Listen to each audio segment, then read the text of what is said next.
వెలుపల భాగంలో అంటే గర్భాలయాన్ని ఆనుకుని ఉత్తరం వైపు పరమేశ్వరుడికి సోమసూత్రం ఏదైతే ఉంటుందో ఆ సోమసూత్రం అంటే ఉత్తరం వైపు ఉండే పానమట్టం యొక్క ద్వారం ఏదైతే ఉందో బయటికి వెళ్ళే ద్వారం, ఆ ద్వారం దగ్గరనే ఆయన కూర్చుని ఉంటాడు.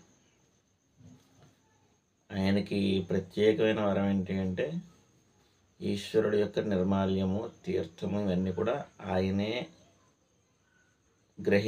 గ్రహిస్తాడని వరం ఇచ్చాడు. మొదటి హక్కు నీకే ఇస్తాను అని చెప్పేసి.